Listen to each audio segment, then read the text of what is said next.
doctor Benji Espinosa. Doctor Benji Espinosa, gracias por venir. Muchísimas gracias, Chema. Acabamos de estar escuchando ahora, todo el mundo está preocupado por la seguridad ciudadana, es lógico. Cada vez que hay una oleada de delincuencia, etcétera, vuelve el tema y el Estado peruano va demostrando año a año su incompetencia para frenar esa cuestión. Ahora último, se está presentando un proyecto de ley para que los jueces puedan a los delincuentes extranjeros expulsarlos del país. Me pregunto, ¿es necesaria una nueva norma? ¿Esto existe o no existe? ¿Existe en todos los casos? ¿Cómo funciona esto? Sí, Chema. Nuestro sistema de penas en el ordenamiento jurídico prevé la pena privativa de libertad es una pena. Sí. Pero existe también la pena de multa, cuando tienes que pagar con patrimonio. Existe también la pena de, por ejemplo, prestación de servicios comunitarios. Servicios comunitarios, existe la pena en donde te suspenden la efectividad y te dan un periodo de prueba y tienes que cumplir ciertas reglas de conducta, como firmar mensualmente. Hay diversas penas. Una de ellas es la expatriación. Ya existe. Para determinados delitos. Ya existe. Ya existe. Entonces, para ciertos delitos. Para ciertos delitos. Narcotráfico. Por ejemplo, el tráfico de drogas. Tráfico de drogas. El tráfico de drogas pasa mucho. Entonces, expresamente en la sentencia tiene que establecerse la pena privativa de libertad. Si es que hubiera inhabilitación, que es otra pena, conjuntamente la pena, ¿no es cierto?, de expatriación. Ahora, lo que tiene que hacerse en el Perú no es crear más leyes, sino aplicar las que ya existen. Porque en el Perú existe una hipertrofia, una hiperinflación penal, en donde los legisladores creen, ¿no es cierto?, que desde el legislativo, haciendo un código penal más ancho, haciendo que tenga más páginas, más delitos y penas, entonces vamos a resolver los problemas que tiene la sociedad, y no es así. No es así. El Código Penal tiene un montón de reformas incorporadas, ¿no? Muchísimas, desde el 91, porque nuestro código es del año 91. Y es un código relativamente nuevo, digo. Exacto, y debe haber otro, sistematizado, más ordenado, porque nuestro sistema tiene el Código Penal y tenemos aparte leyes penales especiales. Por ejemplo, la ley penal contra el lavado de activos, que se regula en un decreto legislativo, la ley penal contra los delitos tributarios, contra los delitos aduaneros. Entonces, claro, tenemos por una parte nuestro código y tenemos leyes especiales. Todos deberíamos estar amalgamados conjuntos en un nuevo código orgánico, integral, actualizado y sistematizado para que no ocurran este tipo de propuestas. Porque vemos a cierto tiempo como hay una competencia de legisladores y de políticos en general en aumentar penas, mostrarse más drásticos, tratar de poner cara de perro cada vez que ocurre algo de esto. Porque en el fondo creo que sabemos que no vamos a solucionar el tema, pero cumplimos con nuestro público, nuestro populorum. Entonces ya así se está preocupando por esto y vamos aumentando las penas y nuestras cárceles se siguen llenando de gente. Por supuesto, hay un problema. El aumento de las penas y el abuso de la prisión preventiva. Exacto. Es lo que dice Chema, estás poniendo, como decía González Prada, el dedo en la llaga. Porque me estaba escuchando ahora como el cita Cabero, que no le gusta la norma esta para expulsar a la gente tan indiscriminada, y después señala también de que estamos... El otro tema que tiene que ver, el debate actual, ¿cuál es? Las armas para lo del serenajo. Entonces, Cabero dice una cosa, por lo menos teóricamente me suena bien, no estamos viendo el problema de manera integral, porque el problema tiene que ver con las cárceles, la sobrepoblación de las cárceles, los delitos que se dirigen de las cárceles, etcétera, etcétera. Mire, hay varias cosas. Chema, tú mencionabas unas aristas. Uno, nuestras cárceles están sobrepobladas porque hay un fenómeno en donde la prisión preventiva, que debe ser la excepción, se ha convertido en la regla. Y casi la mitad de nuestra población penitenciaria está conformada por presos sin condena, es decir, presos que están a la espera de una sentencia que puede ser o condenatoria o absolutoria, pero que no son culpables, presos sin condena. Dos, una inadecuada infraestructura, que el Tribunal Constitucional en dos sentencias, en un caso de un esquizofrénico y luego, a partir de hace unos años, en todo ha declarado un estado de cosas inconstitucionales, que para que la audiencia nos entienda quiere decir que todo el sistema penitenciario en el Perú está en crisis.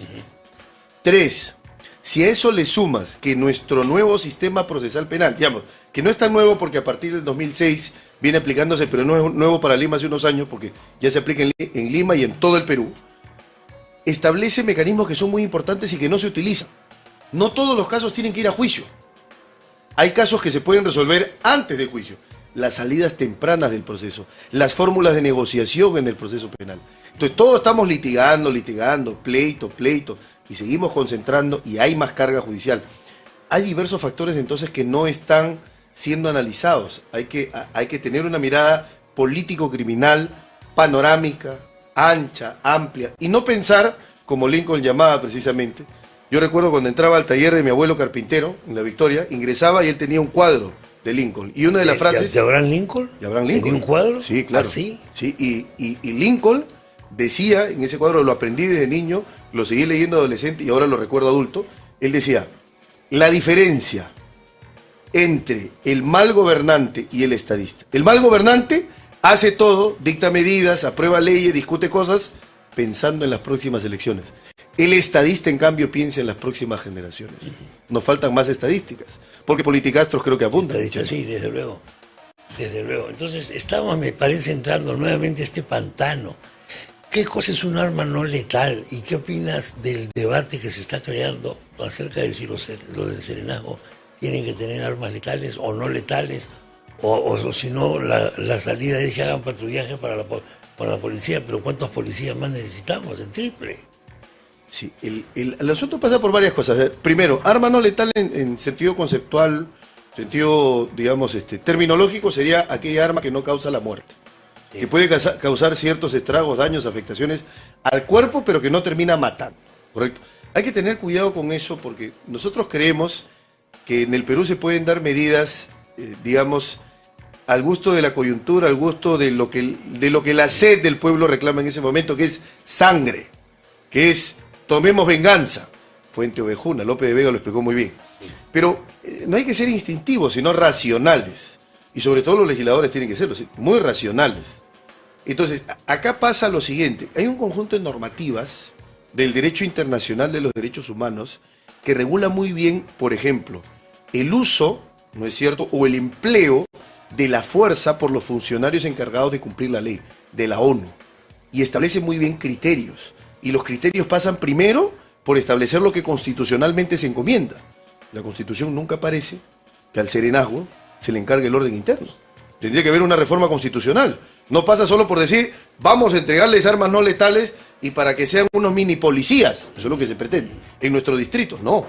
Porque la Constitución le encarga a la policía, no al serenazgo, no a las municipalidades, no a los alcaldes, le encarga a la policía la función de resguardar el orden interno, de velar por nuestra seguridad. Y para hacerlo, le damos fuerza, le damos coerción. Claro. El incidente último que le quita la vida a un hombre de serenazgo es el que se produce en Surco, ¿es, Karen, no? Sí, en Surco. En Surco.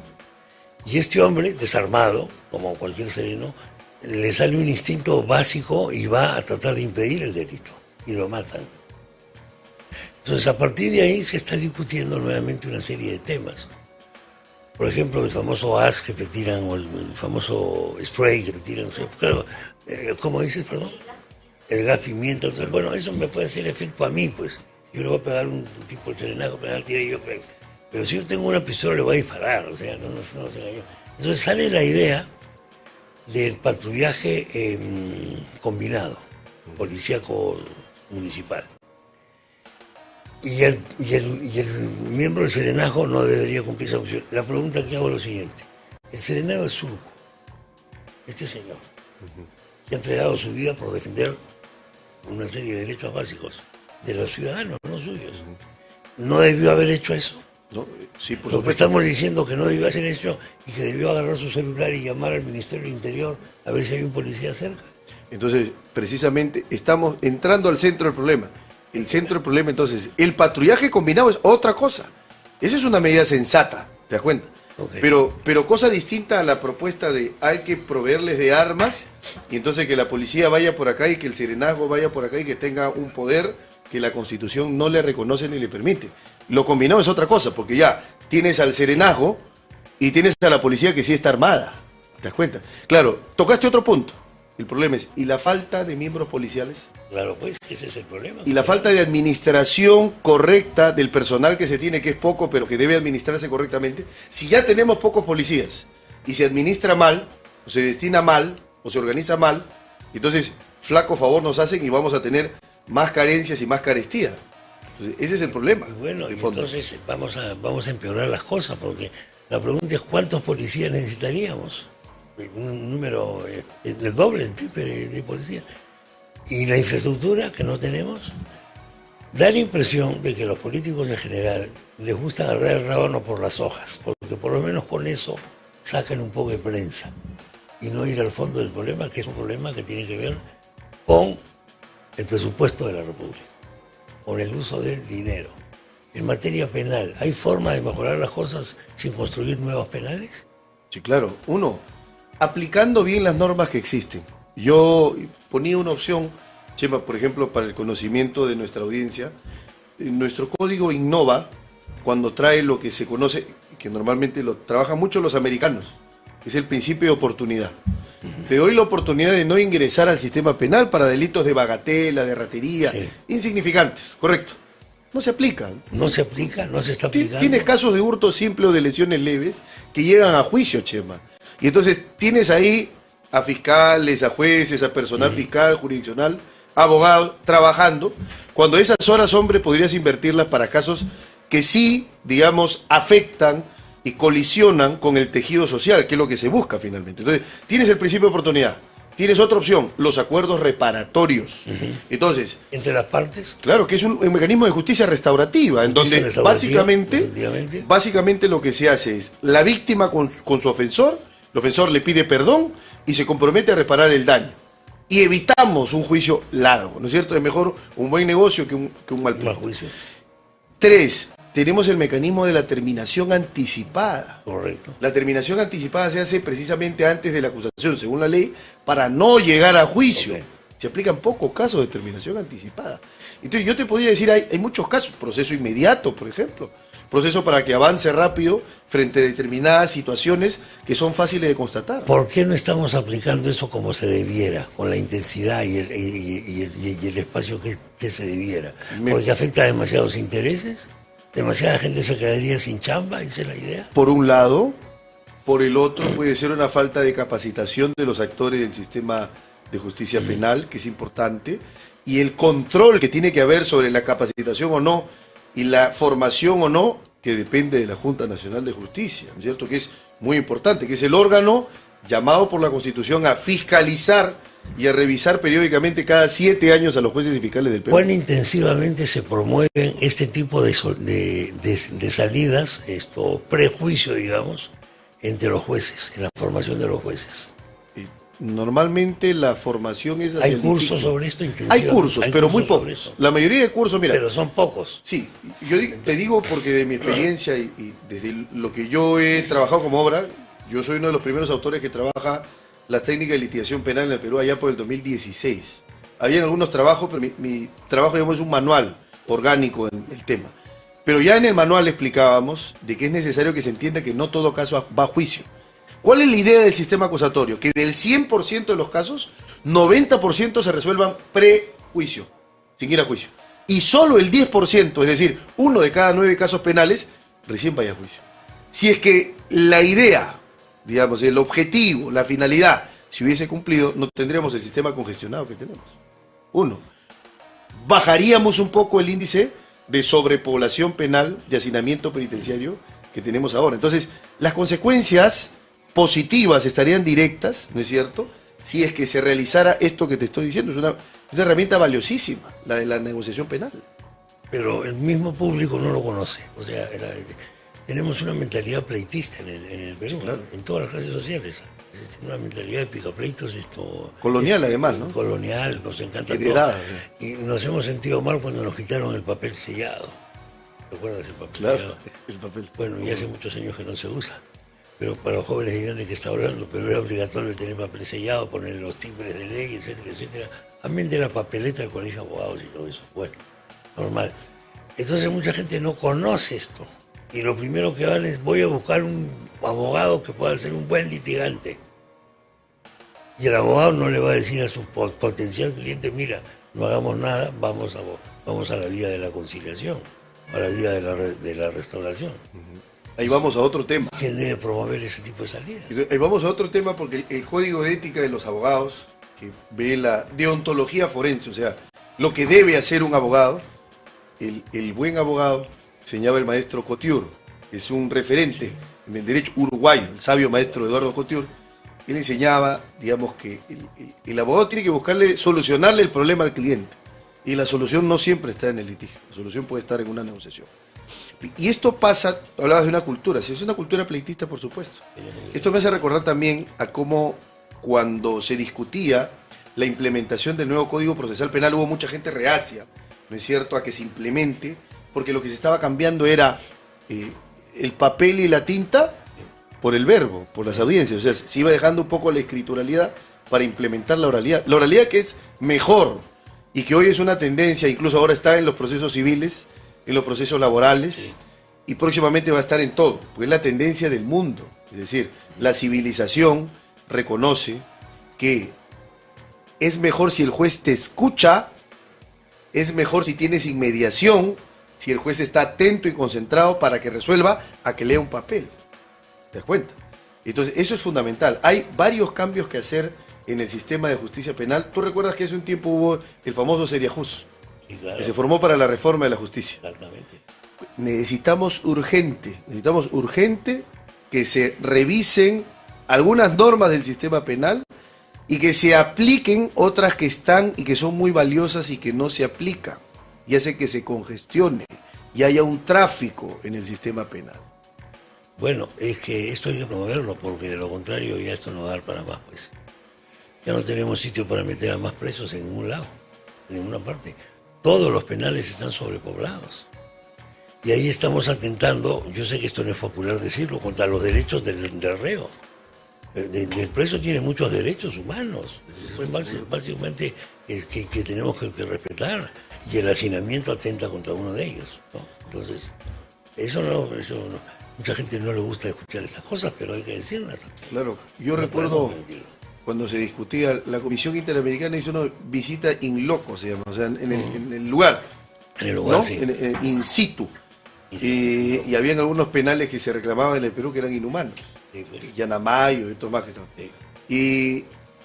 Y la comisión hizo una reflexión muy interesante a propósito de su visita en el Perú. Y entonces básicamente lo que decía es que el problema del sistema penitenciario, no solo en el Perú, sino en Latinoamérica en general, es que claro, si los países latinoamericanos, como dice la ONU en este eufemismo, en vías de desarrollo, o como dicen otros, digamos, subdesarrollados, el problema que nosotros tenemos es que como tenemos gente que muere de hambre y está en libertad, menos nos vamos a preocupar por la gente que está presa. ¿Te das cuenta? Esa es la última rueda del coche en la sociedad. Pero nos olvidamos que son seres humanos, no son objetos ni cosas. Así funciona, lamentablemente así. Bueno, pasemos revista, porque esta opinión es interesante sobre ciertos casos que están en ese momento saliendo, que tienen vinculaciones con la política. El tema este de la señora Goray, Marrufo y Fernandini, que no han concurrido a esta citación que les hacía el Congreso. ¿Sabemos todo lo que hay que saber sobre este caso? No, de hecho, este es el hilo de la madeja. Es el hilo de la madeja. Claro. Con lo que sabemos, ¿qué le conviene y qué no le conviene a estas tres personas? Fíjense, lo que ha circulado es que Sada Goray estaría acogiéndose a la colaboración eficaz, Fernandini estaría con la confesión sincera, y Marrufo también en la colaboración. Tendríamos 2 aspirantes a colaboradores y un confeso. El tema de la confesión, que yo no la recomendaría. No recomienda la confesión. La confesión, ¿por qué? La confesión te da una rebaja de 1/3 de la pena. Vamos a hacer un simple ejercicio de matemática simple. Si es que las penas de organizaciones criminales empiezan con 15 años, son penas altas. Si yo te reduzco 1/3, quiere decir que 10 años voy a estar en prisión. No es un buen negocio estar 10 años en prisión. Okay. La colaboración, en cambio, te da la posibilidad de que a cambio de información que des eficaz, útil. ¿Qué cosa es una información eficaz y útil? Para que nos entienda la opinión pública que nos está escuchando. Es aquella que permite desarticular una organización criminal, conocer el modus operandi de una organización criminal, identificar a los cabecillas que hasta ahora pasan ocultos y que han intervenido, personajes claves en una trama delictiva o que ayudan a prevenir delitos. A cambio de la información, entonces, negocias con la fiscalía y llegan a un acuerdo, ¿no es cierto?, un consenso, acepta la Fiscalía que la información es útil para descubrir la verdad y a cambio te da beneficios de hasta la exención de pena. En lugar de los 10 años que tendrías con la confesión, hipotéticamente, con la colaboración, estás en la calle, estás libre, ni se te pone pena o te dan una pena condicional, que me parece que es lo que apuntan Marrufo y Sada Goray. Así que, digamos, el consejo para Fernandini sería, es mejor la colaboración que la confesión sincera. ¿Por qué, viéndolo así, por qué habría optado Fernandini por la confesión sincera? Probablemente porque hubo algún consejo en el que la confesión lo iba a ayudar, probablemente para que se reduzca la pena y acepte que es culpable, renuncie a la presunción de inocencia, pero está todavía a tiempo de acogerse a la colaboración, siempre y cuando, ojo, los colaboradores no solo son los que hablan, los que delatan, sino que lo que prueban que lo que dicen pasó. Esa es la parte más importante, digamos, el elemento nodal de una colaboración es saber si se comprueba o no lo que se dice. ¿Qué calidad de pruebas tengo que tener para eso? ¿Qué tipo de pruebas tengo un conjunto de pruebas. Hay un principio de libertad probatoria tanto para los procesos comunes principales como para los procesos especiales como la colaboración. Testimonios, prueba personal, pericias. Voy a poner un ejemplo.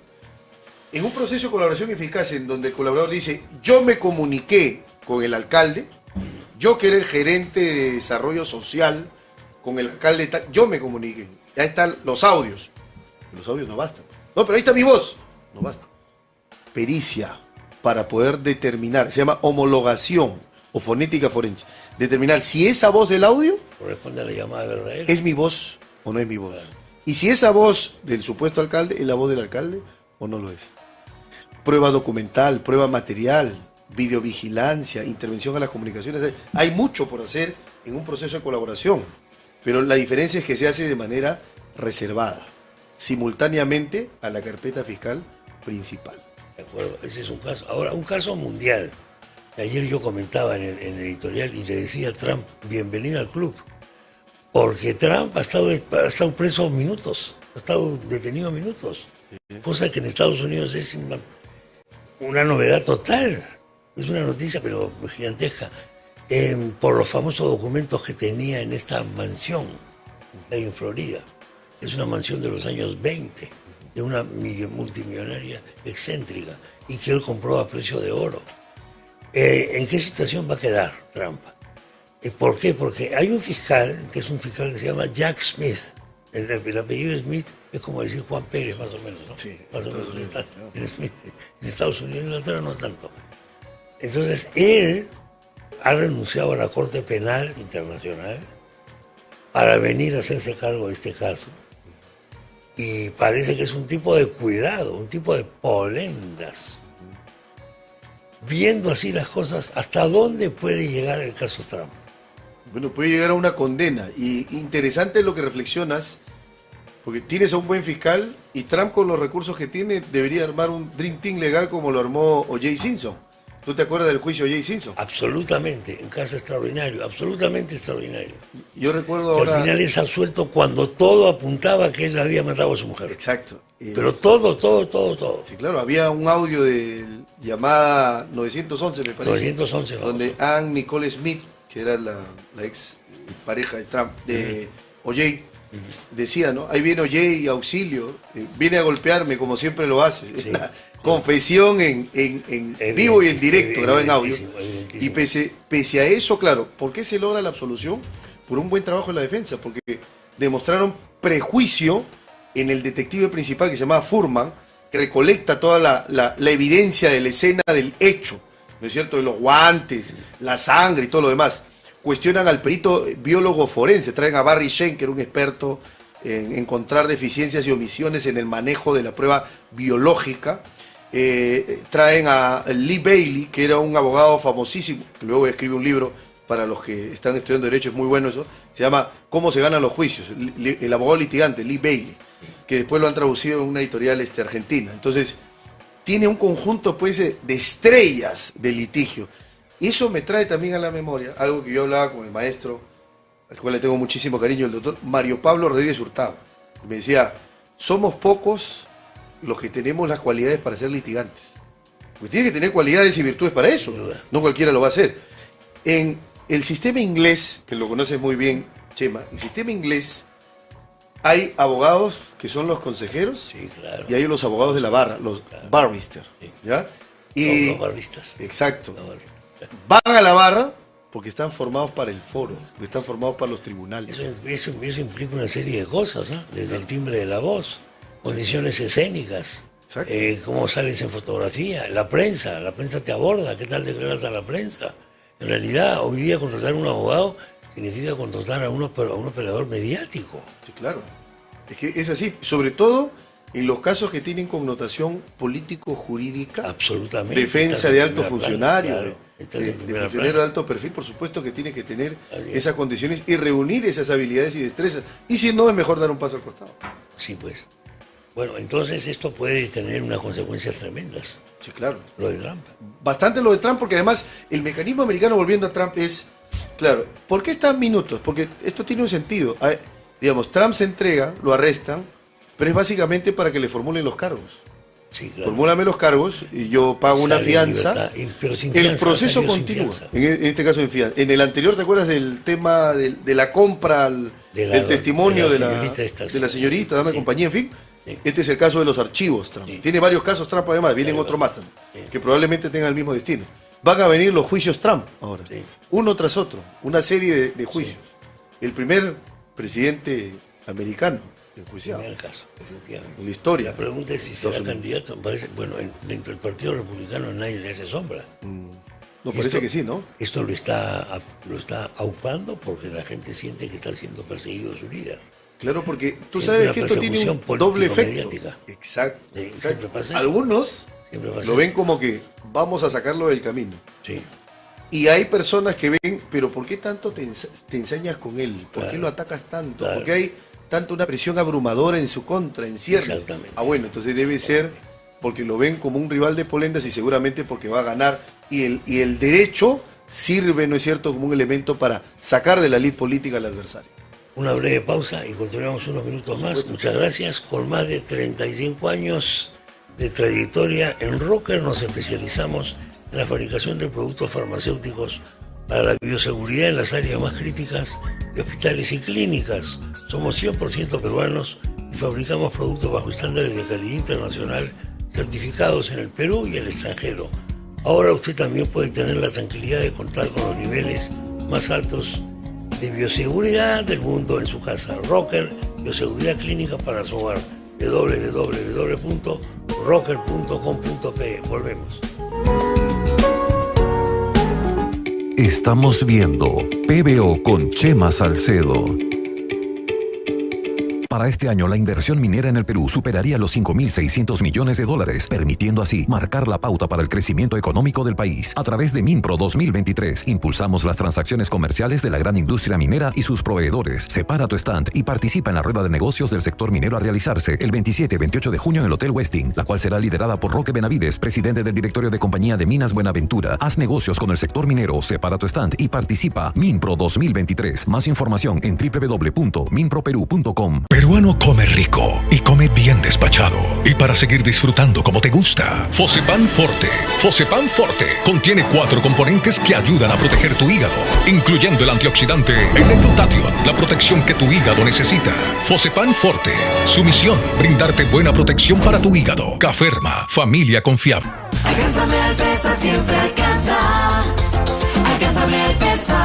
Mayonesa con su toquecito de limón, ketchup, mostaza y ají criollo. Alcánzame al Pesa, siempre alcanza. Alcánzame al Pesa. Nuevas cremas Alpesa, riquísimas y desde 2 soles. Señor, 2 kilos, por favor. ¡Au! Doctor, cúreme el moretón. No se preocupe, señora. Yo tengo la solución segura y eficaz para usted. Para golpes y hematomas, yo siempre receto a mis pacientes la fórmula alemana de Irutoid. Los golpes de todo tipo son frecuentes en niños y adultos, por lo que debe tener Irutoid siempre en casa y a la mano. Búsquelo en su farmacia o botica de preferencia. Irutoid alivia de golpe con la garantía de Deutsche Pharma.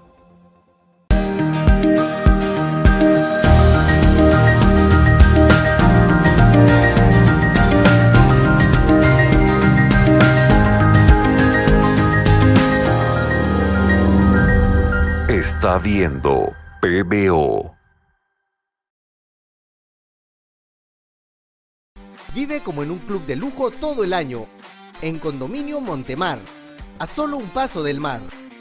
Condominio con zonas de parrilla, canchas deportivas, terrenos desde 140 metros cuadrados y más. Compra tu terreno con la inicial hasta en 12 meses sin intereses. Visita hoy nuestra oficina de ventas o ingresa a terreno.pe para más información. Caseros, ¿me da un sobre de refresco sabor a naranja? ¿Otra vez sabor a naranja? ¿Otra vez sabor a naranja? No les des lo mismo. Sorpréndelos con Umsha y su nuevo sabor a naracuyá. Naranja y maracuyá. Umsha, a solo un sol. Disfruta lo dulce de ser peruano. Con aceite Primor Premium le pones a tus comidas la diferencia Primor. Con un aceite más clarito, que tiene hasta 70% menos grasas saturadas. Y un sabor incomparable. Dale sabor y bienestar a tus platos, todos los días, y haz la diferencia Primor. Además, prueba las nuevas presentaciones Primor Clásico. Sorpréndete con Latigo 8 Pro. Es un lujo que no te puedes perder. Con asistente de arranque en pendiente y descenso, luces de conducción LED con encendido automático, sensores de estacionamiento y cámara de retroceso 360 grados. Cuenta con una pantalla de control con la más alta gama de tecnología, volante forrado en cuero, regulable en altura y profundidad, maletera con apertura eléctrica e increíble capacidad. Su sistema de seguridad ADAS la convierte en uno de los vehículos más seguros del mercado. Ingresa en www.chery.com.p y cotiza con beneficios exclusivos. Santander Consumer. Chery, el placer de la aventura. La fibra óptica de Nubix es ejemplar, porque tenemos internet de alta velocidad. Cámbiate a Nubix y vive la diferencia de una conexión sin límites. Ingresa en nuestro sitio web y obtén más información sobre nuestra cobertura. Spring Summer, The New Collection. Vistiendo a la mujer moderna con prendas de calidad. Combina tus looks con las casacas tipo gamuza. Carolina Store. Estilo y elegancia en un solo lugar. Ven y descubre las últimas novedades. Encuéntranos en nuestras tiendas de Miraflores, San Isidro y Huancayo. Carolina Store. Estilo y elegancia en un solo lugar. Estamos viendo PBO con Chema Salcedo. Estamos viendo.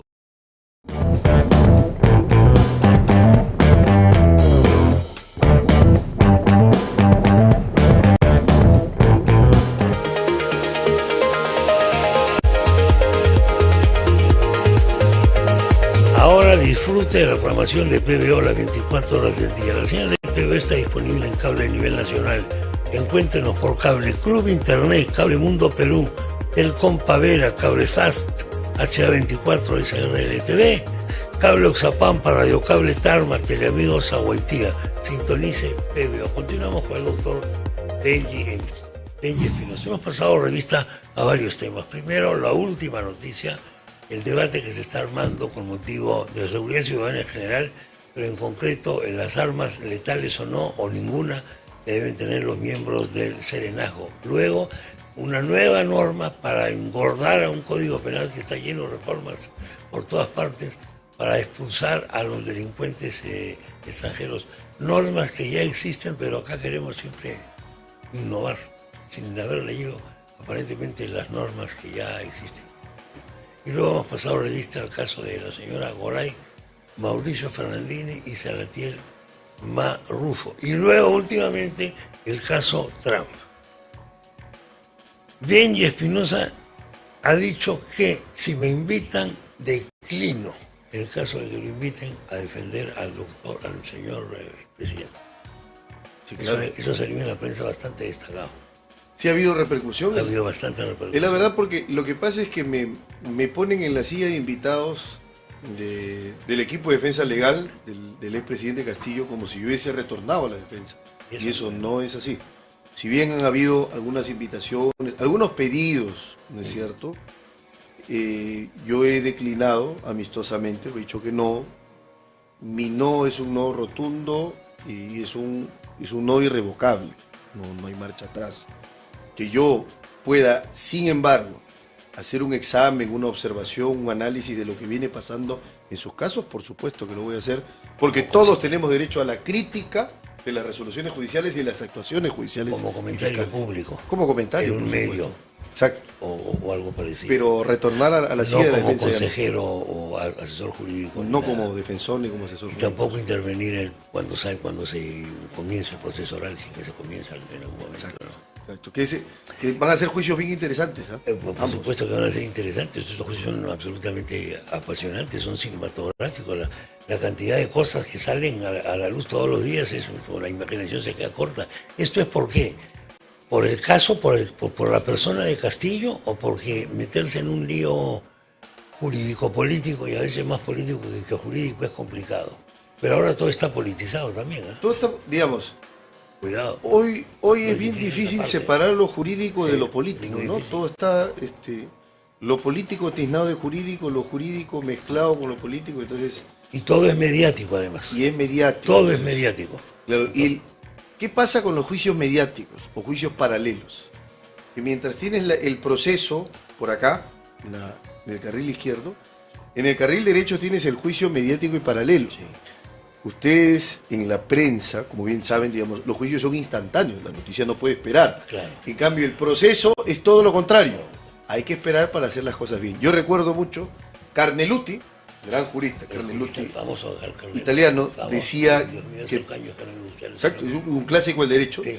Él decía que proceso viene de procedere, sí. Y procedere viene de recorrido, sí. El proceso es todo un recorrido, sí. Entonces mientras que en el proceso formal, oficial, ante la fiscalía, luego ante el Poder Judicial, las cosas tienen que hacerse con tiempo, en el juicio mediático las noticias tienen que salir ya, pronto, y es esa colisión, es esa eclosión que se produce cuando juntas ambas cosas.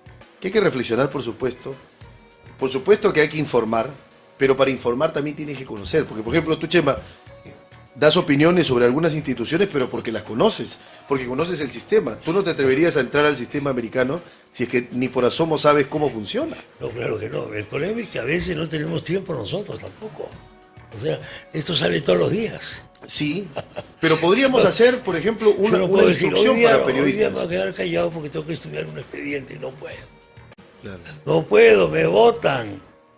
Pero podríamos hacer una... Problema. Yo recuerdo que hubo una buena práctica. Y la opinión pública exige cosas. O sea, hay un sector de la opinión pública que ve, hoy día sale en el periódico, mañana tiene que estar preso, que desgraciado. Sí. ¿Por qué no está preso? Porque el juez es corrupto, el fiscal es corrupto, el partido tal es típico razonamiento popular. Claro. Instintivo, primitivo. Sí. Salió publicado hoy día, mañana pasado, máximo el fin de semana tiene que estar preso, pero la corrupción, no sé qué, no sé cuánto. Hasta que a esa gente que pide sangre, ese es el problema. Crucifican a su familia o están metidos en un proceso y ahí entienden que el proceso tiene que llevarse con tiempo para poder distinguir entre falsas culpabilidades, ¿no es cierto?, o inocencias preconcebidas y que también son falsas. Entonces, para poder determinar lo verdadero de lo falso, el juicio requiere como insumo básico e insustituible el factor tiempo. Eso es fundamental. Que es de alguna manera la negación del periodismo, porque nosotros trabajamos al día siempre. Entonces siempre hay esta especie de contradicción, ¿no? Y por eso la gente tiende a pensar mal siempre de todo. Yo creo que desde PBO pueden impulsar una formación de cronistas judiciales en el Perú. Sí, pero bueno. Sí. Podría ser. Yo ya no quiero formar a nadie. ¿Con qué derecho voy a formar yo si yo no estoy formado? Pero en fin, uno nunca acaba de aprender. Nunca. Ahora, el otro tema, por ejemplo, que estamos viendo ahora, que es político, penal, mediático, son los famosos mochasueldos. Sí, claro. Entonces, la figura que se está creando es la siguiente. Cada día hay más mochasueldos. Esto es un sinfín de mochasueldos. Y el Congreso los está blindando de alguna manera, porque los está protegiendo, porque acá lo que se está cometiendo, si esto es verdad, es un delito.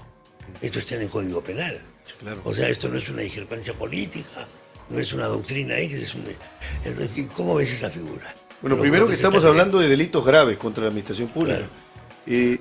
O se subsumen bajo la figura de la concusión o se subsumen bajo la figura del cohecho pasivo, para que se nos entienda mejor. Concusión es, yo abuso de mi cargo, me aprovecho del cargo para inducir o hacer prometer a alguien algo, para que me dé una ventaja, un dinero, en fin. Y el cohecho es básicamente recibir algo, solicitar algo a cambio de lo que tú debes hacer como funcionario, es pervertir tus funciones. Entonces, en uno u otro caso, son delitos, son graves. Lo que vemos en la Comisión de Ética es que hay un doble rasero, pues. Digamos, al que no me cae bien, o al que está en las antípodas de mi pensamiento, de mis ideas, o al que es mi adversario político, entonces le paso por la moledora de carne de la Comisión de Ética y lo suspendo, y en fin. Pero a los que son amigos o van a darme su voto o los necesito para algo, entonces la suspensión se convierte en un jalón de orejas, en una admonición, en una amonestación. Eso no puede ser. Claro. ¿Qué pasa con esta figura? Yo soy congresista y llamo, mira, te voy a contratar como trabajador de acá, vas a ganar tanto, pero como tú sabes, pues hermano, hay gastos y que vas a dejar el 15% acá. Ya, doctor, te dice. Ya, hermano, le dice. ¿Se podría hacer eso? No, para nada. O sea, eso no solo es delictivo, sino que es inmoral.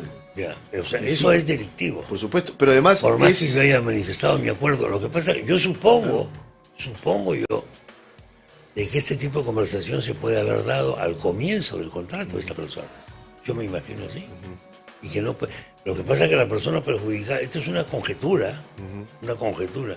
Lo que pasa es que la persona perjudicada ya se cansó, o vio que la correlación de fuerzas en el Congreso cambiaba, ojo, también, ¿no? Entonces salió a la calle a dar o sea, aún así sí sería delictivo aún así, también.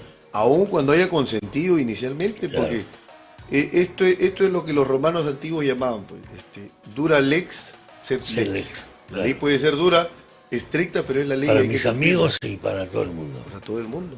Claro. No como los monarcas que eran los legibus solutos, en donde daban un UCAC, un decreto, una norma que se cumplía para todos, excepto para él, por supuesto. Eso no, pues es para todos. Porque no hay igualdad ante la ley, se supone que hoy día hay igualdad ante la ley, por lo menos ante la ley.